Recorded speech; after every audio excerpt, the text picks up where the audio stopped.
আজকে আমরা যেটা করাবো সেটা হচ্ছে বীজগাণিতিক সংখ্যামালার সরলীকরণ। তোমরা এর আগে পাটিগণিতের অঙ্ক করার সময় বিভিন্ন ভগ্নাংশকে যোগ বিয়োগ করতে শিখেছো। যেমন তোমরা দেখেছো যে 2/4 + 3/8, এই অঙ্কটা করতে গেলে আমাদেরকে কী করতে হয়? প্রথমে নিচের অংশটা প্রথমে এলসিএম বা লসাগু বের করতে হয়। তাহলে 4 এবং 8 এর এলসিএম কত হবে? 8। এরপরে কি আমার এই যেটা এলসিএম আমি পেয়েছি সেটাকে এর হর দিয়ে ভাগ করতে হয়। তার কত হচ্ছে? 2। সেটাকে উপর দিয়ে কি করতে হয়? 2 দুগুণে 4, প্লাস থাকলে প্লাস, মাইনাস থাকলে মাইনাস। আবার আমাকে এটা দিয়ে তাহলে কত এলো আমার? 7/8। ঠিক আছে, এরকমভাবে এবার আমরা যেটা করবো সেটা হচ্ছে বীজগাণিতিক সংখ্যামালা। নিয়ম একই, নিচের মানে হরের প্রত্যেকটা ভগ্নাংশের আমাদেরকে যে হরটা আছে তার লসাগু বের করতে হবে। এবার লসাগু বের করার জন্য আমরা তোমাদেরকে লসাগুর নিয়ম শিখিয়েছি। তো দেখো এখানে যে 6টা সংখ্যামালা এখানে আছে নিচে, প্রত্যেকটাই আলাদা। ঠিক আছে, এই আলাদা এতগুলো লসাগু নিয়ে আমার কোনো কাজ হবে না।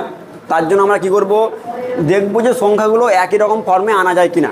তো আমরা দেখো প্রথমে যেটা দেখব, এখানে আমার a - b আছে, এখানে দেখো b - a আছে।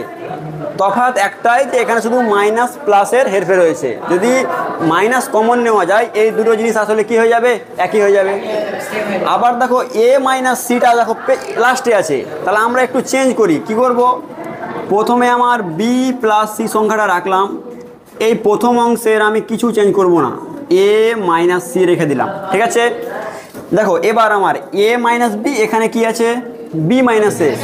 তো আমরা এখান থেকে মাইনাসটা কমন নিয়ে নেব। যদি মাইনাসটা কমন নিই তাহলে সেটা এই প্লাসের সঙ্গে গুণ হয়ে যাবে, তাহলে মাইনাস প্লাসে মাইনাস, তাহলে এখানে মাইনাস করে দিলাম। আর এটা c + a, আমার অঙ্কে a - c আছে, তার জন্য এটাকে আমি কি লিখবো?